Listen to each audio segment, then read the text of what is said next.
All right, it has been a little while since I've made any videos.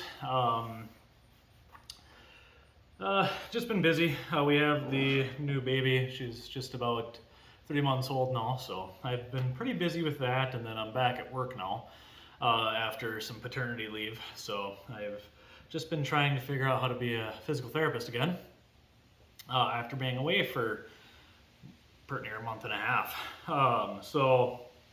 What I'm working on here, this is a perforated lance tooth. It is a Disston, looking it up, I believe it is a Disston 115.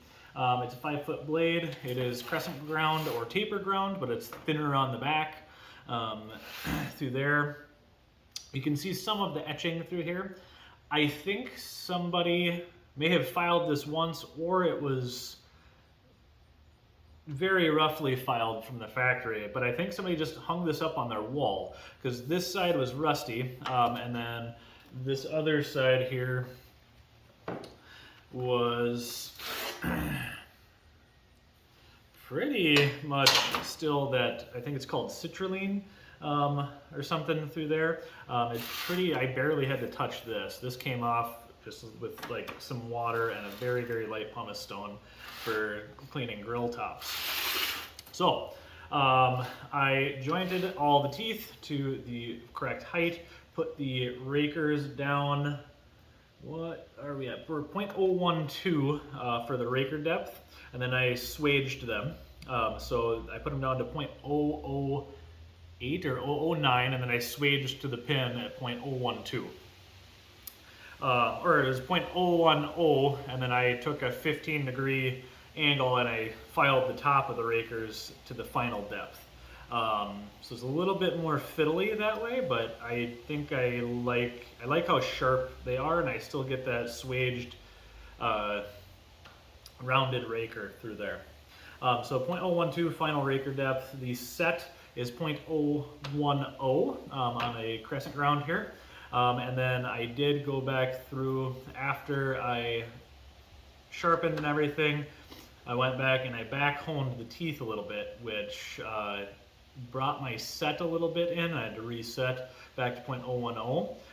But when I filed, I left a little bit of triangle at the tip of the tooth. So when I back honed, I didn't change my cutter depth. To cutter to raker depth ratio through there. So my fleam angle is 45 degrees, and then my raker angle, or my rake angle on my tooth, or how sharp or acute the tooth is measured angle of 60 degrees, but a calculated angle of 30 degrees. So 1/2 would be 30 degrees, otherwise the measured angle is 60 degrees on this. Whoever filed this before was likely free filing through here. I used my filing jig. So the backs of the little rhombus that you see when you file through here, whoever was filing this before kind of rounded it over, so I couldn't actually hit that. That'll probably come on the next filing whenever I end up touching this saw up. So otherwise, all the teeth are looking great. I'm going to throw a little bit of, probably a little bit of paste wax on this to help protect it. But I'm going to throw a handle on this and get out and go try to do a little bit of cutting. I'm going to cut a little bit of kind of dried poplar or aspen through here that I had from some of my practice logs for chopping. And then I'm also going to run it in a little bit of oak, see what happens with that, see if it's a little bit more of a general use saw. But this is a pretty good saw. Yeah, it's been fun working on. It set and filed a lot easier than the last 5-foot Simmons, the champion tooth that I filed. That saw was friggin' hard. I had to go through and actually soften all the rakers on that saw. I did not have to do that on this. This swaged beautifully, it set beautifully, it filed beautifully. Not so soft that it just, the file ate into it, but it didn't take me forever. So I like the Disston saws so far. They're pretty nice to work on anyway. As far as the tools that I used here, so I used this guy here. This is an Atkins raker depth gauge. And then I also have this little guy. This is a Kenny raker gauge, which I like because it's really easy to adjust. This one I have to put paper and or feeler gauge chunks underneath to adjust it. So I'm not as big of a fan of that, but it works. Then I also using this one. This is an old Simmons saw set through here, and then I use this for the pin gauge. I set that through here. I also can use this for the raker gauge, the raker depth through here for the sliding. This one's pretty easy to adjust to. I like this one. I also have this one, which will be good for my one-man saws. I think it's a little bit smaller, but a little harder to adjust. And then you see some old file marks there. I think those apply to 0.012 and 015, those old file marks there, whoever had owned this prior to me. So that's kind of neat. I like this raker gauge as well. For the set, I've been using this dial gauge from Crosscut Saw Company. It works pretty well. You just got to kind of dial it in. You figure out how it works through there. I do enjoy using that. I have plans to make a dial raker gauge, like Jim Thode shows in some of his pictures online. That will be super helpful, and then you can also make it another set gauge that has a little bit more throw to it overall, where I have a little bit flatter surface versus the 4 little legs on that one can be a problem on some longer teeth. So having a flatter set gauge with a dial is nice. So this is just a Fowler set or dial gauge that I'm gonna turn into a set gauge. So that is the saw. And then my angles, I've just been using one of these angleizers. It works well enough. This is just a Harbor Freight General one. But finally got my saw vise kind of set up here. So I have 2 pipe clamps here, and then the front of my table holds it so I can work on my rakers and everything. I have this here, which is a piece of white oak, this is red oak. Through here, there was an old chunk that I had, and I just clamp it here, and I can work on my saw right in front of me. Then if I'm standing here, it gets me a good swaging depth there, or I can sit here and swage to depth through there. So having this, and then working with my low Roman bench style, or Estonian, Lithuanian, Baltic style workbench here, I am able to sit right in front of this, or I'm able to stand, which when you're working on saws is a benefit to be able to sit as well. My overhead lighting is actually pretty good for being able to see my filing, particularly when I'm filing my cutters. And then I just will wear a headlamp to see the front triangle on the tooth when I'm filing my cutters. When I'm doing my rakers and I have it upright, the downward light works just fine for that. It actually works really well. So don't have to do much more of a setup, but I'll flip this around and show you guys the front of the bench here. I added a shelf down here so I can keep my workspace clear while I'm moving the saw around, or if I have my filing jig up here. What I have here, my dad had this. It's a chunk of stainless steel.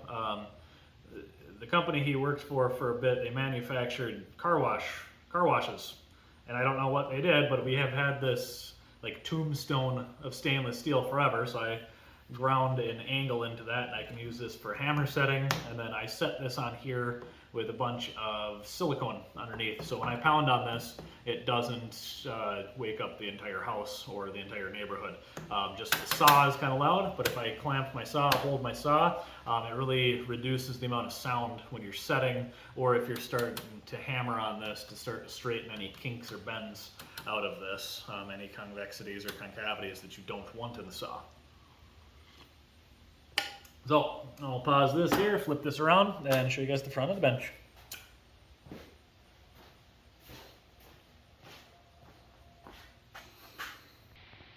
So this is the side that I'm going to be working on predominantly through here. You can see I threw a little plywood shelf underneath there. I got away from doing just joinery and stuff with this through here. So these are true 4x4s. Everything is white oak on that. And then this is a 7-foot length of, I believe this is 2 3/4 inch overall. So this thing is pretty. This is pretty near 3 inches. And then I just have some pine on the top to protect it because it gets oily and full of junk. And then this here, I just have these set at about the right height. If anything, these are maybe a little bit lower on this side, about same height on this side, if not a little bit high. So I need to take a planer to that or a file and get it down about right. The uprights here on this side and this side will eventually have a traditional saw bench or saw filer's bench thing there, so I can stand it up and then I can tilt it 45, 90, do whatever I want with it. So I'll have a stand-up side, a sit-down side, and then the back side of this, get my work apron out of the way. The back side here, that end cracked off when I was working on it, so don't mind the timber screws. There's enough room here that I can fit in a back shelf, or not a shelf, a tool tray on the back. So my plan is to put a tool tray on the back that sticks out about yay far, give or take, and then I can stand and have my tools either in the tray or underneath on the shelf, and then keeps my workspace clear and tools at hand. So I am pretty happy that I ended up actually going through and kind of adapting a woodworking style bench into a saw filing bench. And then I got my just workhorse of a low Roman bench that I've had for a while for woodworking, and also for doing this or metalworking. I do a lot of axe grinding with my angle grinder down on this side. And then all these dogs can pop up so I can hold pieces and I can do planing and everything on this. I'm really happy I built this. This is a great little bench. But I'll pause this. I'm gonna go throw a handle on here, and then I'm gonna go and do a few test cuts with this and see if I need to increase the set or change my raker depth or do anything like that, or maybe I just sucked it up. But anyways, I'll take you through them. Before I do that, I'll look a little bit at the angles here. Gotta see the teeth here. Then my rakers. You can see a little bit of the swaging through there. And then if we get the angle right on here, you can see a little bit of my filing on there. So I filed the rakers down, took them just about to sharp, swaged them over, and then filed off to final depth. And then I did deepen the raker gullet, I guess. I don't know. I deepened that. I also rough polished with a carbide tool in between the gullets through there. I'm not going to angle these ones. I probably could, but don't feel like it right now. So then you can also see I kind of back-honed the teeth on here, at least the tips of the teeth. So let's go and see how she's cutting. Bit of a thing on the handle. So it's a Western style handle. I got these from Flicker Forge. I haven't done anything with the handle. It's just an ash dowel through here. It's actually pretty smooth. It'll wear in. I might sand it down a little bit, maybe contour it and throw some BLO or teak oil on there. I'm a fan of teak oil, but these things are awesome. They're way better than the Crosscut company saw versions. I think they hold better. They don't come loose. This is a little finicky sometimes, but if you get it in the right spot, it's perfectly fine. I'm gonna buy more of these. I have 2 of them. I'm probably gonna buy more over time. They're a bit expensive, but they're worth it. All right, we got some white pine here. It's been sitting out here for a while. It's kind of a junky piece. I didn't want to run any of my competition stuff in. I'll probably get a nicer piece here in a little bit, see how it actually goes. This is kind of dry. I think I got to some wetter stuff, but even pretty much down to here is just kind of punky and gross. Here it's starting to get a little bit more solid in the middle. So I've done 2 cuts on this here, and really I'm just kind of getting sawdust. So it's binding a little bit, so I might go and increase my set a little bit to maybe 0.012. And see if that helps a little bit. So we shall see. All right, just sprayed it with a little bit of a citrus degreaser. I'm gonna see if that helps. I haven't changed the set or anything on this yet.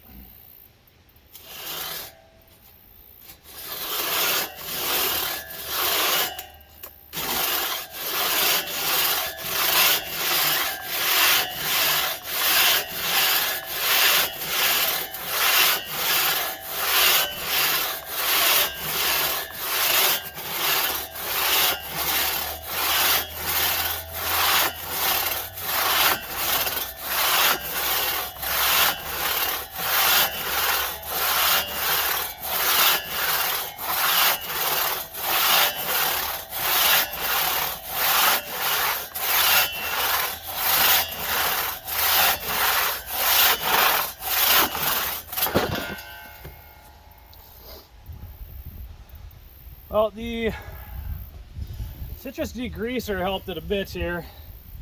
Not really getting great noodles still. Pause it quick. You can kind of see here, this is kind of what I'm getting here. Getting some noodles. They're not particularly whiskery, but I think this wood is just dry. It's not, these noodles are just wanting to immediately break.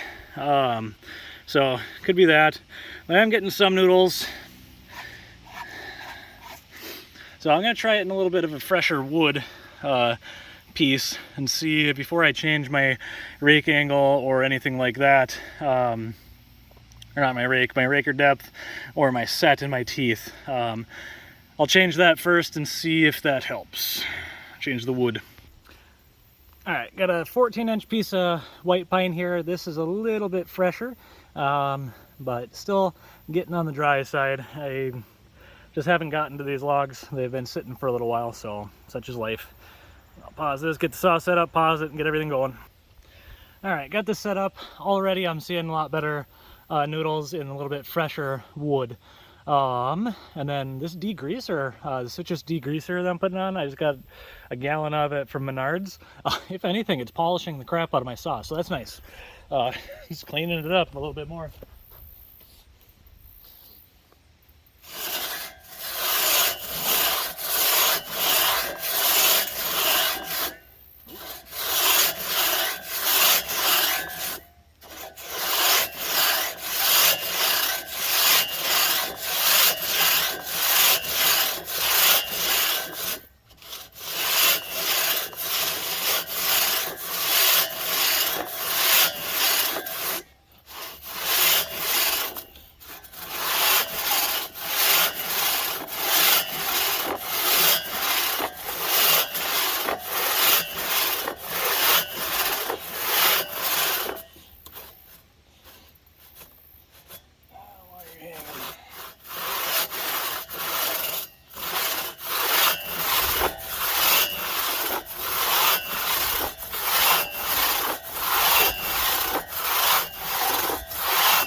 Okay, so definitely getting more noodles, but you can see that they're really whiskery, or the bottoms through there, well, it's whiskery anyway, but on the edges it's rough. It's not a nice clean cut chunk that's been ripped out. So my rakers are likely a little bit long, at least for white pine, like softwood. I'm going to probably try it in a little bit of aspen, so kind of a softer wood, because I tried it in oak and it was just sawdust in the oak. So this is kind of an in-between saw overall. My teeth are biting deep in the pine and it's raking, but it's tearing the wood out through there, which is also probably why I'm hanging a bit. But as long as I run my saw smooth, I'm not hanging. So it might be more technique than anything. But I really don't feel like changing the raker depth on this right now. So I'm going to probably try it in a little bit of aspen. All I have is pretty dry aspen right now. So we'll see how it runs in the aspen. And if it's running well on that, I'll kind of keep it as my soft hardwood saw overall, kind of an in-between saw. So. Okay, so now I got a chunk of aspen up here. I just kind of trimmed off. This is 1/2 of one of my standing blocks or underhands or something, I don't know. I know it's aspen anyway. So I did go through. It is cutting a bit better in this, getting better noodles. So I'll run through this cut and then we'll check out the noodles.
Pause that. Okay, so the noodles out of the aspen, grab some of those, quite a bit longer, much less whiskery than the white pine. So I think that the raker depth of 0.012 on this is good for probably aspen, box elder, most of the general trees I have around me that might come down. So I'm gonna keep it how it is and just kind of use it for those. White pine, it will cut. It's a bit whiskery on that, so the rakers are a bit long. An oak, kind of the two extremes I have around me for softness versus hardness. It will cut oak. It's not fast and it doesn't really pull noodles in it. It's more sawdust, but it will cut it. Just not ideally, and it will cut white pine, just not ideally. So this is more suited to more of the aspen hardness and kind of make up that feeling of the saws. So I'm going to run a few more through here just because it's fun getting a saw to cut, but kind of shows the importance of kind of pairing your saw to your wood or your wood to your saw. So it'll cut. This is kind of a general settings on this. But it's not going to cut everything ideally, but it will cut pretty much everything around me. So as I'll run a few more here on my own, but I'm going to sign off here because it's getting to be probably a pretty long video now. So hope everybody enjoys it.